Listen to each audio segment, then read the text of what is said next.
ഞാൻ തന്നെ രാവിലെ എഴുന്നേറ്റിട്ട് നിങ്ങളുടെ കൂടെ 5:30 പ്രാർത്ഥിക്കണില്ലേ? നിങ്ങളത് മുടങ്ങരുത് കേട്ടോ. നമ്മൾ ഡെയിലി ബ്രെഡ് മുടങ്ങരുത്. ഡെയിലി ബ്രെഡ് കൂടുന്നത് കൈപ്പൊക്കെ പ്രൈസ് ദി ലോർഡ്. ഇനി കൂടാത്തവർ ഇന്ന് നാളെ മുതൽ കൂടിയേക്കണം. നമ്മൾ ഒരുമിച്ചാണ് പ്രത്യക്ഷ പ്രാർത്ഥന ചെല്ലണത്. എന്നിട്ട് ഞാൻ നിങ്ങളുടെ എല്ലാവരുടെയും തലയൊക്കെ വെച്ച് പ്രാർത്ഥിക്കും. എന്തിനാ പ്രാർത്ഥിക്കണത്? നിങ്ങൾ പോകുന്ന ഇടങ്ങളിൽ നിങ്ങളുടെ കൂടെ ദൈവത്തിൻ്റെ ദൂതനെ സെൻഡ് ചെയ്യാൻ.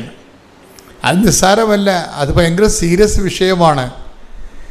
നമ്മൾ പോകുന്നിടത്തേക്ക് നമ്മുടെ ദൂതൻ, നീ പോകുന്നിടത്തേക്ക് നിനക്ക് മുമ്പേ ഞാൻ എൻ്റെ ദൂതനെ അയക്കുമെന്നുള്ള വാഗ്ദാനമാണ്. Take the word of God. സ്തുതിക്കട്ടെ. ഹല്ലേലൂയ ഹല്ലേലൂയ ഹല്ലേലൂയ ഹല്ലേലൂയ. പുറപ്പാട് 23:20. ഇതാ ഒരു ദൂതനെ നിനക്ക് മുൻപേ ഞാൻ അയക്കുന്നു. അവൻ നിന്റെ വഴിയിൽ നിന്നെ കാത്തുകൊള്ളും. ഞാൻ ഒരുക്കിയിരിക്കുന്ന സ്ഥലത്തേക്ക് നിന്നെ കൊണ്ടുവരികയും ചെയ്യും. ഇത് നിസ്സാരമല്ല. നമ്മുടെ ഓരോ യാത്ര, ഇപ്പം ഞാൻ രാവിലെ എഴുന്നേറ്റ് എവിടെയെങ്കിലും പോകണമെന്ന് അന്ന് പോകുകയുണ്ടെങ്കിൽ 5 മണിക്ക് കുർബാന അർപ്പിക്കും ഒറ്റയ്ക്ക്. നമ്മൾ ഈ കാണുന്ന കുർബാനയല്ലേ, ഒറ്റക്കുള്ള കുർബാന എന്ന് പറയുന്നത് വേറെ ഒരു ഫീലാണത്. നമ്മളും ദൈവവും പരിശുദ്ധ അമ്മയും എല്ലാവരും കൂടി മാത്രം, വേറെ ആരും ഉണ്ടാകത്തില്ല അവിടെ. അപ്പം അവിടെ കുർബാനയുടെ ഓരോ വാക്കുകളും പിടിച്ച് ചൊല്ലി അതെല്ലാം അത് നമ്മൾ ആവഹിച്ചതിന് ശേഷം ആ സ്പെല്ലൗട്ട് ചെയ്ത് ഹൃദയത്തിൽ വിശ്വസിക്കുന്നത് അതിരം കൊണ്ട് പ്രഖ്യാപിച്ച് രക്ഷ എന്നാകുന്ന ക്രിസ്തുവിനെ പ്രാപിച്ചങ്ങ് പോകും. അപ്പം അതിന് ചിലപ്പോൾ 2.5 മണിക്കൂറൊക്കെ എടുക്കും കുർബാന അർപ്പിക്കാൻ. സാഹിത്യ അക്കാദമി പഠിക്കുന്ന കാലത്ത് തൃശ്ശൂരിൽ ഞാൻ അപ്പത്തമ്പുരാനിലാണ് താമസിച്ചത്. അപ്പത്തമ്പുരാനിൽ കുർബാന എനിക്കൊരു ലോഡ്ജ് തന്നു ഗവൺമെൻറ് അവിടെ പഠിക്കാൻ, റിസർച്ചിന് വേണ്ടി. അപ്പം ഞാനത് കട്ടിലേൽ ബെഡെല്ലാം മാറ്റിയിട്ട് പുതിയൊരു തുണി വിരിച്ചിട്ട് ഞാൻ താഴെ മുട്ടയിൽ നിൽക്കും. എന്നിട്ട് ഓസ്തി മീഞ്ഞും എടുത്തിട്ട് അവിടെ നിന്നുകൊണ്ട് കുർബാന അർപ്പിക്കാൻ തുടങ്ങും. കുർബാന അടുപ്പിക്കുമ്പോൾ 8 മണിക്ക് തുടങ്ങുന്ന കുർബാന തീരുമ്പോൾ 9:30-10 മണിയാവും, ചിലപ്പോൾ 10 ആവും. ഇടയ്ക്കിടയ്ക്ക് പ്രാർത്ഥിച്ച് ഒറ്റക്കുള്ള കുർബാന ഒരു വല്ലാത്ത സംഭവമല്ലേ.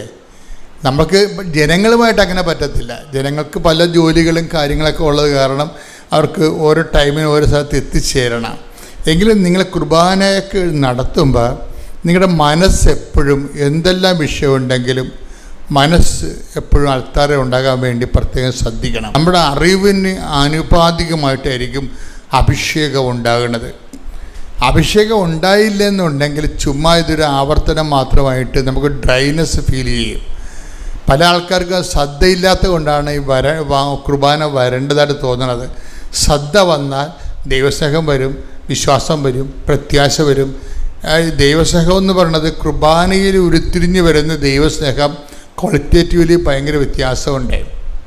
കുർബാനയിൽ ഉരുത്തിരിഞ്ഞ് വരുന്ന ദൈവസ്നേഹത്തിന് ഇപ്പം ചില പാലിന് കൊഴുപ്പ് കൂടുന്ന പറഞ്ഞ പോലെ തന്നെയാണ് കുർബാനയിൽ അർപ്പിച്ചിട്ട് ഉരുത്തിരിഞ്ഞ് വരുന്ന ഒരു ദൈവസ്നേഹത്തിന് വേറെ ഒരു ഫീലാണ് വരണത്. അപ്പം അതുകൊണ്ട് തന്നെ ഈ കുർബാനകൾ കൂടുമ്പോൾ അതൊരു ഭാഗ്യമായി കാണണം. കുർബാന പരമാവധി മിസ്സാകാതിരിക്കാൻ വേണ്ടി ശ്രദ്ധിക്കണം. കുർബാന മിസ്സാകുന്നതിന് 1000 കാര്യങ്ങൾ എപ്പോഴും നമുക്ക് മുമ്പിൽ പിശാച് പറഞ്ഞുകൊണ്ടിരിക്കും. ഞാൻ ഈ ദിവസങ്ങളൊരു സാക്ഷ്യം കേട്ട്, ആരുടെ സാക്ഷ്യമാണത്, അതായത് നല്ല സാക്ഷിയാണ്, ജെറോമി എന്നും പറഞ്ഞ് ഒരു ചെറുപ്പക്കാരനാണ്, പയ്യൻസാണ്. പക്ഷേ അയാൾ ഒരു IT ഓഫീസറാണ്. ഇപ്പോൾ ജെറോമിയുടെ ഒരു സാക്ഷ്യം നിങ്ങൾ കേട്ട് കാണാം. ഇപ്പം തന്നെ 10-62,000 ആൾക്കാർ കണ്ടു കഴിഞ്ഞു. ജെറോമിയുടെ സാക്ഷ്യം എന്ന് പറയണത്, അയാൾ പറയണത്, എനിക്ക് കുർബാനയ്ക്ക് പോകാതിരിക്കുക ഉടമ്പടിയെക്കുറിച്ച് പുള്ളിക്കാരൻ കഴിഞ്ഞ ദിവസം നടന്ന സാക്ഷ്യമാണ്. ഈ കുർബാന ഉടമ്പടി എന്ന് പറയണത് അദ്ദേഹം അവസാനം എൻ്റെ കൺക്ലൂഷൻ പറയുന്നുണ്ട്, ട്രാക്കില്ലാത്തവർക്ക് ട്രാക്ക് കൊടുക്കണ പ്രാർത്ഥനയാണെന്ന്. അത് ആദ്യമായിട്ട് ഞാൻ കേൾക്കണത്. ട്രാക്കിലല്ലാതെ ഓടുന്ന ആൾക്കാരില്ലേ, അവരെ ട്രാക്കിലാക്കുന്ന പ്രാർത്ഥനയാണ്. ഇപ്പം നമുക്കറിയാമല്ലോ, എല്ലായിടത്തും കിടന്ന് ഓടിയാൽ നമുക്ക് സമ്മാനം കിട്ടത്തില്ലല്ലോ. ട്രാക്കിൽ തെറ്റിച്ചാലും നമുക്ക് സമ്മാനം കിട്ടത്തില്ല. അപ്പം ട്രാക്ക് ഇല്ലാതെ ഓടുന്നവരെ ട്രാക്കിലാക്കുന്ന പ്രാർത്ഥനയാണ് ഉടമ്പടി എന്ന്. അതാണ് അദ്ദേഹത്തിൻ്റെ, അങ്ങനെ തന്നെ ഞങ്ങൾ ഹെഡിങ് ഇട്ടിരിക്കണം അതിനും. അത് അദ്ദേഹം പറയാൻ കാരണം, അദ്ദേഹം ഈ ജീവിതത്തെ അദ്ദേഹം ഉടമ്പടി ദൈവാനുഭവം ഉണ്ടായിക്കഴിയുമ്പോൾ ഗതകാല ജീവിതത്തെ പുള്ളി ഇവാലുവേറ്റ് ചെയ്യും. ഭയങ്കര രസമാണ്. ഒരു 10-24 വയസ്സേ കാണത്തുള്ളൂ, പക്ഷെ ഒരു നല്ല പൊക്കമുള്ള നല്ല സ്മാർട്ടായിട്ടുള്ള ഒരാളാണ് പുള്ളി. ആ വിഷയം പറയണത്, പുള്ളിക്കൊരു ദൈവാനുഭവം ടച്ച് ചെയ്ത് കഴിഞ്ഞപ്പോൾ, ജീവിതത്തിൽ ദൈവം തൊട്ട് കഴിഞ്ഞപ്പോൾ പുള്ളി കഴിഞ്ഞ കാലത്തെ ഇവാലുവേറ്റ് ചെയ്യാൻ തുടങ്ങി. പഴയ കാലത്തെക്കുറിച്ച് പുള്ളി പറഞ്ഞതിലാണ്. അല്ലാതെ പുള്ളിയുടെ ഒരു പ്രസ്താവന എന്താണ്, ഉടമ്പടി ട്രാക്കിൽ നിന്ന് പുറത്തു പോയ ആൾക്കാർ അത് അങ്ങനത്തെ അനുഭവമാണ് അങ്ങനെ പറയണത്. അത് പറയാൻ കാര്യം, അദ്ദേഹം പറഞ്ഞത്, ഞാൻ റിലേ ചെയ്തിരുന്ന മുഴുവൻ മെരിറ്റിലാണ്. വെച്ചാൽ മെരിറ്റിലെന്ന് വെച്ച് കഴിഞ്ഞാൽ അദ്ദേഹത്തിന് നല്ല ഇൻ്റലിജൻ്റ് ആയിട്ടുള്ള ആളാണ്. അയാളുടെ പ്രൊഫഷന് പറ്റുന്ന രീതിയിലുള്ള സർട്ടിഫിക്കറ്റ് ഉണ്ടായേക്ക്, നല്ല വോയിസ് കമാൻഡും ലാംഗ്വേജ് കമാൻഡുണ്ട്. അപ്പോൾ എവിടെ പോയാൽ അയാളെ തൊട്ടുമുത്തിക്കൊണ്ടൊക്കെ ജോലി കിട്ടും. അതാണ് അയാളുടെ മെരിറ്റെന്ന് പറയണത്. അപ്പം മെരിറ്റിലിങ്ങനെ ആശ്രയിച്ചുകൊണ്ട് ജീവിക്കുന്ന കാരണം പ്രാർത്ഥനയ്ക്ക് അവിടെ വലിയ ഇപ്പോൾ നല്ല മെരിറ്റുള്ള ആൾക്കാർക്ക് അവർ തന്നെത്താൻ ചിന്തിക്കും, ഞാനിവിടം വരെ എത്തിയത് എൻ്റെ കഴിവ് കൊണ്ടാണ്, എൻ്റെ ബുദ്ധി കൊണ്ടാണ്, എൻ്റെ പരിശ്രമം കൊണ്ടാണെന്നൊക്കെ പറയും. ഈ മെരിറ്റിൽ എന്നെ സംബന്ധിച്ചിടത്തോളം പലപ്പോഴും ഞാനിപ്പോൾ ഒരു ലക്ഷക്കണക്കിന് മനുഷ്യരെ കൗൺസിൽ ചെയ്തിട്ടില്ലേ, അപ്പോൾ എനിക്ക് മനസ്സിലായത്, ഒരു മനുഷ്യൻ്റെ ദുരന്തം അവന് തകർച്ച വരാൻ പോകുന്നു എന്നുള്ളത്, തകർച്ച വാതിക്കലെത്തിയെന്ന് നമുക്ക് എങ്ങനെ മനസ്സിലാകും? കംപ്ലീറ്റ്ലി ഈ മനുഷ്യൻ കുറച്ച് കഴിയുമ്പോൾ റിലേ ചെയ്യും, സ്വന്തം കഴിവിൽ റിലേ ചെയ്യും.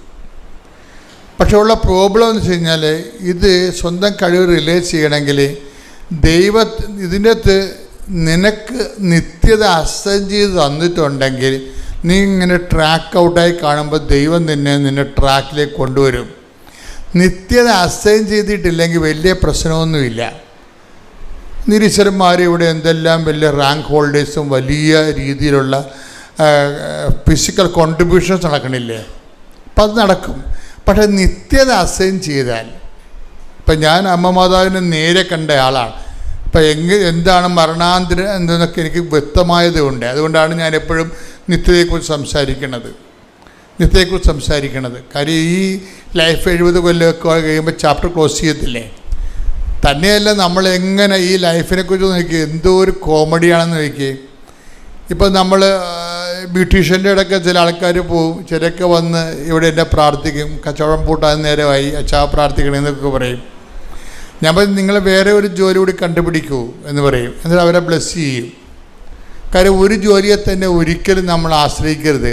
ഇപ്പോൾ ഈ ജോലി നല്ലവണ്ണം തന്നെ ഓടുന്നുണ്ടെന്ന് വിചാരിച്ചോ, അപ്പോൾ ഇത് തന്നെയാണ് എൻ്റെ ജീവിതം എന്ന് പറഞ്ഞുകൊണ്ട് നിങ്ങൾ ലൈഫ് മൊത്തം കൊണ്ട് എൻ്റെ അകത്ത് ഇൻവെസ്റ്റ് ചെയ്യും. That is known sense. അങ്ങനെ ചെയ്യരുത്. നല്ല ശരിക്കും ഫരീഷ് നിൽക്കുന്ന ഒരു ജോലി ഉണ്ടാകുമ്പോൾ തന്നെ നിങ്ങൾ ബദലായിട്ട് സമാന്തര മാർഗങ്ങൾ തുറക്കണം.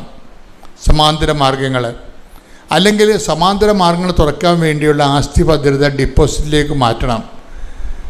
ഏത് സമയത്താണ് ചീട്ട് കൊട്ടാരം നേരെ കൂപ്പുപൂത്രം നമുക്കൊരു പിടിയില്ല. കാലദേശങ്ങൾ ഇങ്ങനെ മാറുന്നതനുസരിച്ചുകൊണ്ട് ഇതെല്ലാം അഭിരുചികൾ മാറും, താല്പര്യങ്ങൾ മാറും, ആവശ്യങ്ങൾ മാറും. അതനുസരിച്ച് നമ്മുടെ പ്രൊഫഷൻ മാറിക്കൊണ്ടിരിക്കും. അപ്പോൾ എൻ്റെ പ്രശ്നം വെച്ചാൽ, ഒരു പ്രൊഫഷൻ കിട്ടി അതിൽ മാത്രം ഇങ്ങനെ ഇൻവെസ്റ്റ് ചെയ്ത്, ഇപ്പം ഈ ജെറോമി എന്ന് പറയുന്ന ആളൊരു ITI ആയിട്ടുള്ള ഒരു പ്രൊഫഷണലാണ്.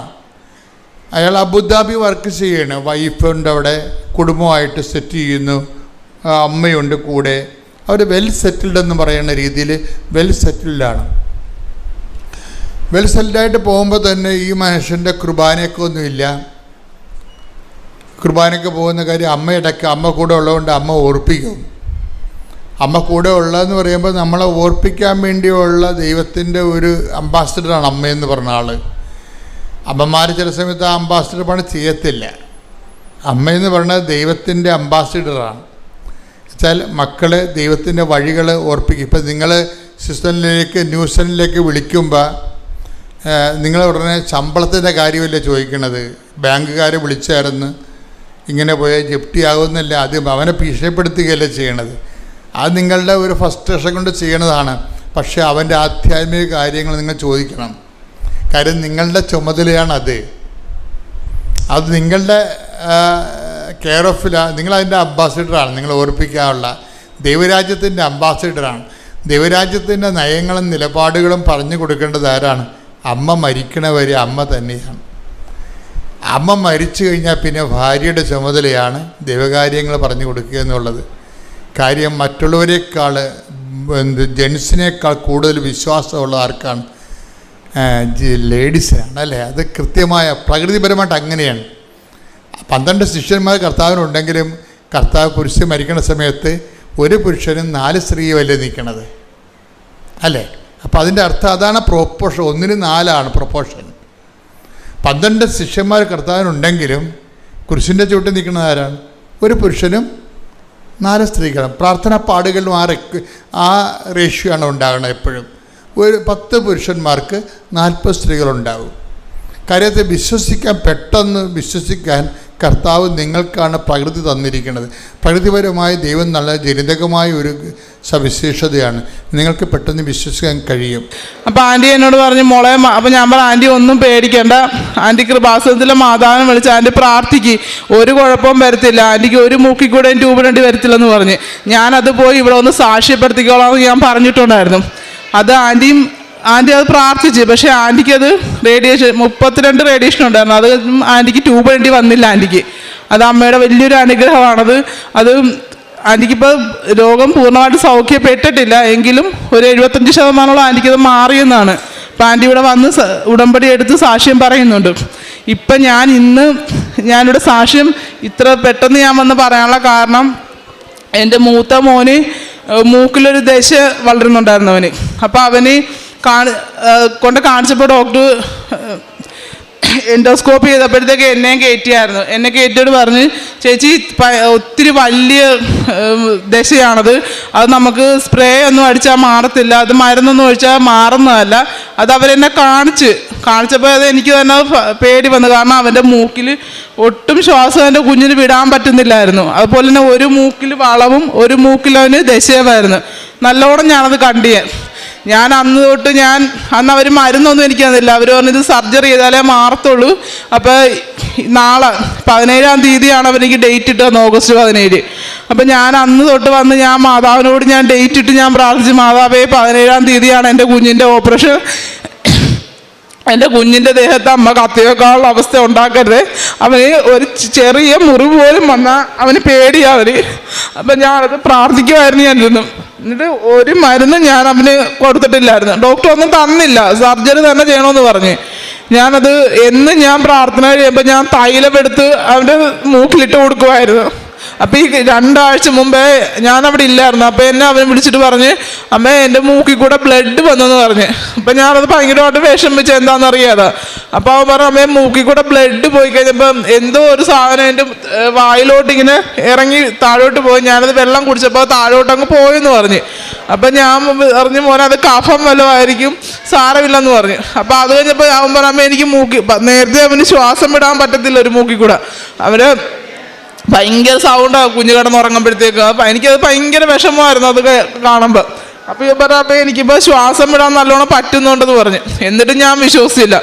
അപ്പോൾ അത് കഴിഞ്ഞ് ഞാനിപ്പോൾ ഈ കഴിഞ്ഞ 9-ാം തീയതിയാണ് എൻ്റെ 4ാമത്തെ ഉടമ്പടി പുതുക്കാൻ ഞാൻ വന്നത്. അന്നേരവും ഞാൻ എൻ്റെ ഉടമ്പടി വെച്ച്, അമ്മേ എൻ്റെ മോന് ഓപ്പറേഷൻ ചെയ്യാനുള്ള അവസ്ഥ ഉണ്ടാക്കല്ലേ, അമ്മ ഒരുപാട് അനുഗ്രഹങ്ങൾ അമ്മ എല്ലാവർക്കും കൊടുക്കുന്നുണ്ട്. എൻ്റെ കൺമുമ്പിൽ എന്നെ കാണിച്ച് ഇത്, കാരണം ഡോക്ടർ പറഞ്ഞത് ഇത് സർജറി ചെയ്താലേ മാറത്തുള്ളൂ, അല്ലാതെ ഒരു മരുന്നിലും മാറത്തില്ല ഇത്. അപ്പോൾ അത് അമ്മ തന്നെ എനിക്കത് കാണിച്ചു തരണം, ഇത് മാറ്റുന്നതായിട്ട് ഒരു അനുഗ്രഹം എൻ്റെ കൺമുമ്പിൽ അമ്മ എനിക്ക് കാണിക്കണമെന്ന് പറഞ്ഞ് ഞാനതും പ്രാർത്ഥിച്ചിട്ടാണ് ഇവിടെ 9-ാം തീയതി ഞാൻ പോയത്. അപ്പോൾ എന്നോട് ഇവിടുത്തെ ചേച്ചിമാർ പറഞ്ഞത് സാക്ഷി എഴുതി വെക്കണമെന്ന് പറഞ്ഞ്. ഞാൻ പറഞ്ഞു ഞാൻ വരാം, എൻ്റെ കുഞ്ഞിൻ്റെ സർജറി കഴിയുമ്പോൾ ഞാൻ വന്ന് ഞാൻ അമ്മയോട് സാക്ഷ്യം പറയുന്നുണ്ടെന്ന് ഞാൻ പറഞ്ഞു. ഞാൻ ഇന്നലെയായിരുന്നു എൻ്റെ മോൻ അഡ്മിറ്റ് ആകേണ്ടത് 15-ാം തീയതി. ഇന്നലെ ഞാൻ അഡ്മിറ്റ് ആകാനുള്ള കാര്യങ്ങളെല്ലാമായിട്ട് ഞാൻ പോവുകയും അവിടെ ചെന്ന് ഡോക്ടറെ കാണിച്ചപ്പോൾ ഞാൻ ഡോക്ടറിനോട് പറഞ്ഞു, ഡോക്ടറെ ഇവൻ്റെ മൂക്കിൽ കൂടെ ബ്ലഡ് വന്നെന്ന് പറഞ്ഞു. അപ്പോൾ ഡോക്ടർ പറഞ്ഞത് സാധാരണ അങ്ങനെ വരും, ഇങ്ങനെയുള്ളവർക്ക് ഇങ്ങനെ ബ്ലഡ് വരുമെന്ന് പറഞ്ഞു. അപ്പോൾ ഡോക്ടർ പറഞ്ഞു, അമ്മ ഡോക്ടർ എന്തോ അവൻ്റെ വായിക്കൂടെ പോയെന്ന് പറഞ്ഞവൻ. അപ്പോൾ ഞാൻ ചിരിച്ചോണ്ടാണ് അത് പറഞ്ഞത്. അപ്പോൾ ഡോക്ടർ ചിരിച്ചോണ്ട് തന്നെ പറഞ്ഞപ്പോൾ നമുക്ക് ഒന്നും കൂടെ ഒന്ന് എൻഡോസ്കോപ്പി ചെയ്യാമെന്ന് പറഞ്ഞു. പക്ഷേ എനിക്ക് ഒരു പ്രതീക്ഷയില്ലായിരുന്നു അതെന്താണെന്നുള്ളതും. എൻഡോസ്കോപ്പി ചെയ്യാൻ നേരം അവരെന്നെ കയറ്റിയില്ല. അവർ കുഞ്ഞിനെ കയറ്റിയിട്ട് ചെയ്തപ്പോൾ അവനോട് ചോദിക്കുന്ന ഞാൻ കേട്ട്, എടാ ഈ മൂക്കിലാണോ അതോ ഇപ്പുറത്തെ മൂക്കിലാണെന്ന്. അപ്പം ഉള്ള മൂക്ക് ചെയ്തിട്ട് അത് കാണാൻ പറ്റുന്നില്ല അവർക്ക്. അപ്പോൾ അവർ അടുത്ത മൂക്കിലോട്ട് ചെയ്ത് എന്നിട്ടും കാണുന്നില്ല. അപ്പോൾ അവരെന്നോട് പറഞ്ഞു അമ്മയെ വിളിക്കാൻ പറഞ്ഞു. അപ്പം ഞാൻ അകത്തോട്ട് ചെന്നപ്പോൾ അവർ പറഞ്ഞു, ചേച്ചി ഇവൻ്റെ മൂക്കിൽ കാണുന്നില്ലല്ലോ, ഇവൻ്റെ ദശ വളർന്നത് കാണുന്നില്ലല്ലോ, അതിൻ്റെ എൻഡോസ്കോപ്പി ചെയ്ത പേപ്പറെല്ലാം എടുക്കാൻ പറഞ്ഞു. അപ്പോൾ ഇവൻ്റെ സ്കാൻ ചെയ്തതും എൻഡോസ്കോപ്പി ചെയ്ത എല്ലാ പേപ്പറും ഞാൻ എടുത്ത് കാണിച്ച്, ഞാൻ 2 പ്രാവശ്യം ചെയ്തത് ഞാൻ കണ്ടു നിന്നൊരു വ്യക്തിയാണ് അവൻ്റെ മൂക്കിൽ അത്രയും വലിയൊരു ഇതുള്ളത്. അത് അപ്പോൾ അവരെന്നെ കാണിച്ചവർ ചെയ്ത്. അപ്പോൾ അവൻ്റെ മൂക്കിൽ അവിടെ ഒന്നുമില്ല. അത് തന്നെ അവർ നല്ല വൃത്തിയായിട്ട് ഞാൻ പറഞ്ഞു ഡോക്ടർ ഒന്നും കൂടെ നോക്കാൻ പറഞ്ഞു. ഡോക്ടർ പറഞ്ഞു ഇല്ല ചേച്ചി അവിടെ ഇല്ലെന്ന് പറഞ്ഞു.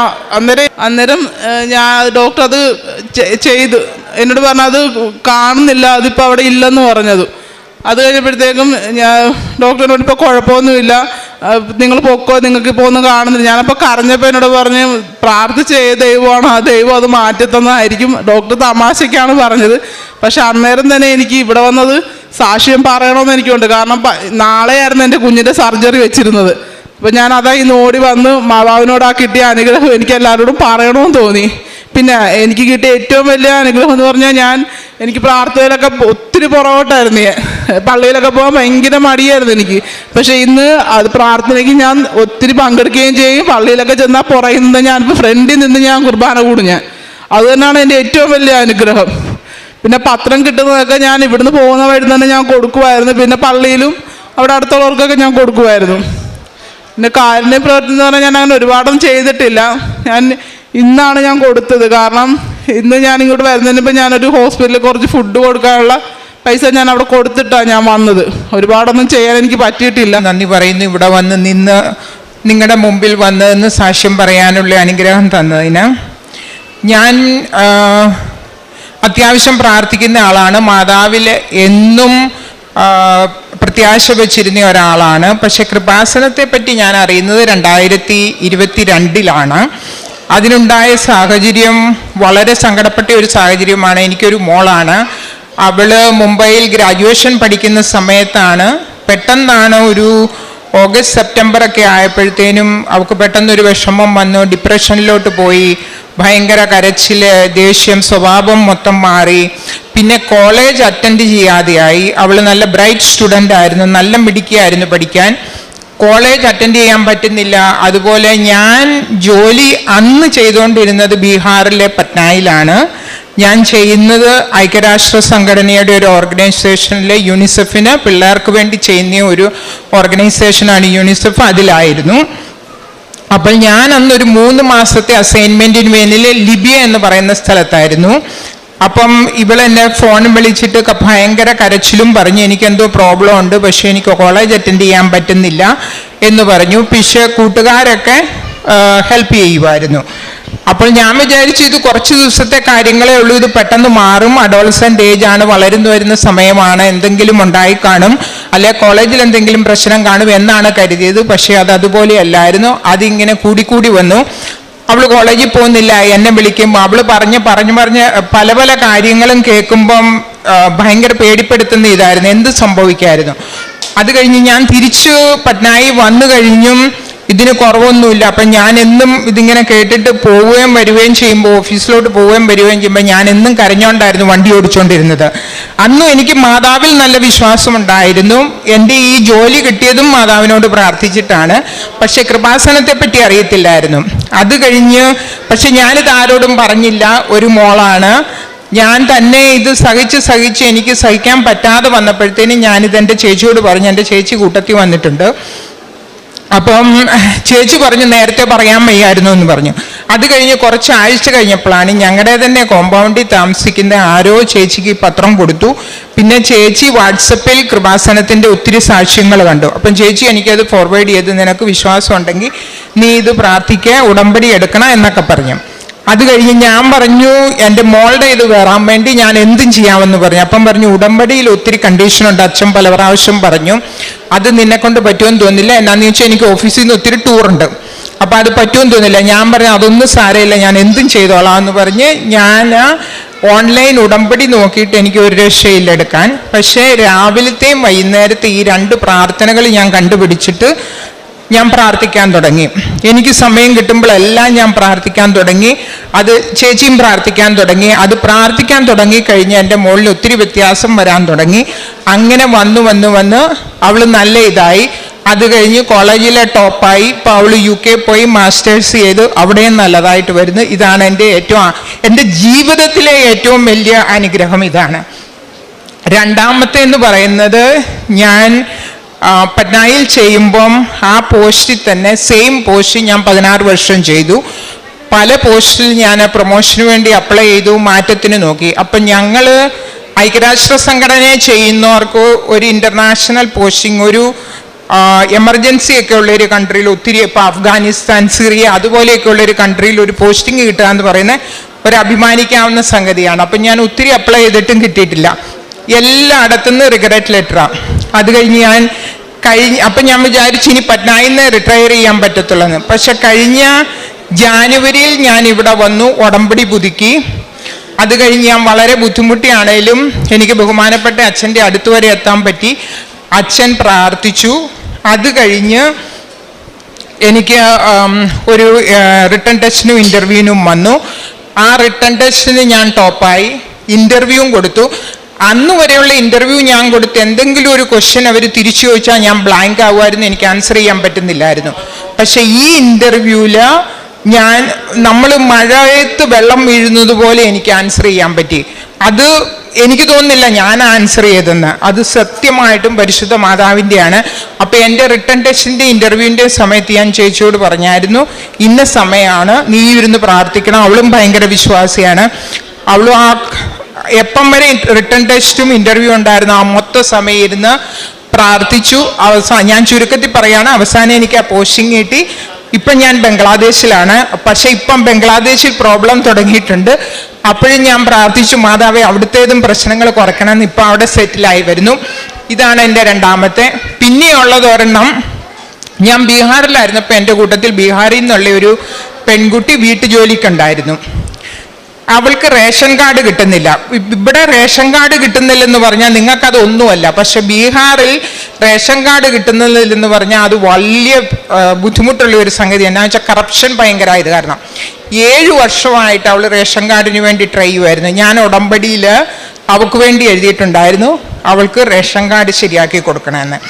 അവസാനം ഇവിടുന്ന് ഞാൻ തിരിച്ചു ചെന്ന് ഞാൻ അവളോടും പറഞ്ഞു ഈ പ്രാർത്ഥന. അപ്പം അവൾക്ക് ഹിന്ദിയും ശരിക്കറിയത്തില്ല, പഠിക്കാത്ത കുട്ടിയാണ്.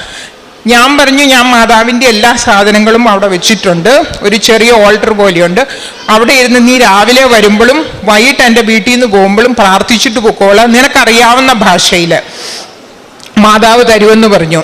ആ പെങ്കൊച്ചിന് റേഷൻ കാർഡ് വീട്ടിൽ കൊണ്ടു കൊടുത്തു. എത്ര വലിയ അനുഗ്രഹമാണെന്നൊന്നും ആലോചിച്ചു. അവൾ തന്നെ പറയും എനിക്ക് വിശ്വസിക്കാൻ പറ്റുന്നില്ല. ഞാൻ ഫോം കൊണ്ട് കൗണ്ടറിൽ ചെല്ലുമ്പോൾ അവർ ഫോം എടുത്ത് എറിയുമായിരുന്നു. ആ സ്ഥാനത്ത് എൻ്റെ റേഷൻ കാർഡ് എനിക്ക് മാതാവിനെ വീട്ടിൽ കൊണ്ട് തരിച്ചെന്ന് പറഞ്ഞു. അതുപോലെ എൻ്റെ ഒരു കൂട്ടുകാരത്തിയുടെ മോന്, അവൻ ബിടെക് കഴിഞ്ഞ് 2021-22 ഇതുവരെ ജോലിക്ക് കയറിയിട്ടില്ല. ആ കൊച്ച് അഡ്മിനിസ്ട്രേറ്റീവ് സർവീസിന് വേണ്ടി ട്രൈ ചെയ്യാണ്. എപ്പോഴും ഒരു മാർക്കിന് വേണ്ടി തോറ്റുപോകും. അത് കഴിഞ്ഞ് മുന്നോട്ടേ പോകുന്നില്ല. ഇപ്പം ഞാൻ പറഞ്ഞ് അവള് എനിക്ക് ഈ മാറ്റം കിട്ടിക്കഴിഞ്ഞപ്പോൾ ഞാൻ അവളോട് പറഞ്ഞു ഇന്ന ഞങ്ങൾക്ക് അനുഗ്രഹങ്ങൾ കിട്ടിയിട്ടുണ്ട്, നിനക്ക് വിശ്വാസമുണ്ട്, പ്രാർത്ഥിച്ചോളാം എന്നും പറഞ്ഞ് പ്രാർത്ഥനയുടെ ഞാൻ ഫോട്ടോ കോപ്പി എടുത്തു കൊടുത്തു, പത്രം കൊടുത്തു, ബാക്കി ഉപ്പ് എണ്ണ എൻ്റെ ഉണ്ടായിരുന്ന സാധനങ്ങളെല്ലാം ഞാൻ വീതിച്ചു കൊടുത്തു. പ്രാർത്ഥിക്കാൻ പറഞ്ഞു. അവർ പ്രാർത്ഥിച്ചു. ഇപ്പം അവൻ ഇൻ്റർവ്യൂ കൊടുത്തിട്ടിരിക്കുവാണ്. തീർച്ചയായിട്ടും മാതാവ് ആ ജോലി അവന് കൊടുക്കുമെന്ന് എനിക്ക് വിശ്വാസമുണ്ട്. അങ്ങനെ കൂട്ടത്തിൽ ജോലി ചെയ്യുന്നവർക്ക് എന്തെങ്കിലും ബുദ്ധിമുട്ടുണ്ട്, അവരുടെ റിലേറ്റീവ്സിന് ഓപ്പറേഷൻ ഉണ്ട് അല്ലെങ്കിൽ അസുഖങ്ങളുണ്ടെന്ന് അറിയുമ്പോഴും ഞാനും ചേച്ചിയും അവർക്കെല്ലാവർക്കും വേണ്ടി കൃപാസനം മാതാവിനോട് പറഞ്ഞ് പ്രാർത്ഥിക്കും. അതിൻ്റെ എല്ലാ അനുഗ്രഹം കിട്ടിയിട്ടുണ്ട്. ഇന്ന് വരെ പ്രാർത്ഥിച്ച ഒന്നും മാതാവ് തരാതിരുന്നിട്ടില്ല. അപ്പം മാതാവിന് സ്തുതി, നന്ദി. വിശ്വാസ ജീവിതം നോക്കിയാൽ അന്നും എനിക്ക് വിശ്വാസമുണ്ടായിരുന്നു. പക്ഷേ ഇവിടെ വരാൻ തുടങ്ങിയ പിന്നെ അതിന് കുറച്ചുകൂടി അളവ് കൂടി. അതുപോലെ തന്നെ മറ്റുള്ളവർക്ക് വേണ്ടിയിട്ടും കൂടെ കുറച്ചുകൂടി പ്രാർത്ഥിക്കാനും മാതാവിനെ പറ്റി കുറച്ചും കൂടി നമ്മൾ മറ്റുള്ളവരോട് പറഞ്ഞ്, ഹിന്ദുക്കളാണെങ്കിലും മുസ്ലിംസിനാണെങ്കിലും അവരോടും ഷെയർ ചെയ്ത് പറയാനും അതിനുള്ള ഒരു എന്താ പറയുന്നത്, ഒരു ശക്തിയും ധൈര്യവും കൂടെ കിട്ടി. അത് അവർക്ക് വേണ്ടി ഷെയർ ചെയ്യാനും കൂടുതൽ പ്രാർത്ഥിക്കാനും. പിന്നെ എനിക്കുള്ള ഒരു ലിമിറ്റേഷൻ എന്താണെന്ന് വെച്ചാൽ, ഇപ്പം ഞാൻ ജോലി ചെയ്യുന്ന സമയത്ത് ബംഗ്ലാദേശിലെല്ലാം പള്ളിയില്ല ഞാൻ ചെയ്യുന്ന സ്ഥലത്ത്. അപ്പോൾ എനിക്കെന്നും പള്ളിയിൽ പോകാൻ പറ്റത്തില്ല. അപ്പം ഞാൻ യൂട്യൂബിനെയാണ് ഡിപ്പെൻഡ് ചെയ്യുന്നത്. പക്ഷേ വേറൊരു കാര്യമുണ്ട്, എന്നും മാതാവ് കൂട്ടത്തിലുണ്ട്. അതുപോലെ ഞാൻ പുതിയ ജോലി ചേർന്ന് കഴിഞ്ഞിട്ടും എനിക്ക് എൻ്റെ ജോലി ചെയ്യുന്ന പല ഘട്ടങ്ങളിലും ബുദ്ധിമുട്ട് വന്നിട്ടുണ്ട്. അപ്പോഴൊക്കെ ഞാൻ ഒരാളെ ധൈര്യത്തോടെ പിടിച്ചിട്ടുള്ളൂ. മാതാവിനോട് പറഞ്ഞു, ഈ ജോലി തന്നു, ഇത് മുന്നോട്ട് കൊണ്ടുപോകാനും അനുഗ്രഹിക്കണമെന്ന് മാത്രമേ പറഞ്ഞിട്ടുള്ളൂ. അതാണ് എൻ്റെ ജീവിതത്തിൽ. അങ്ങനെ പ്രാർത്ഥനയുടെ കാര്യത്തിലും ഒത്തിരി വ്യത്യാസങ്ങൾ വന്നു.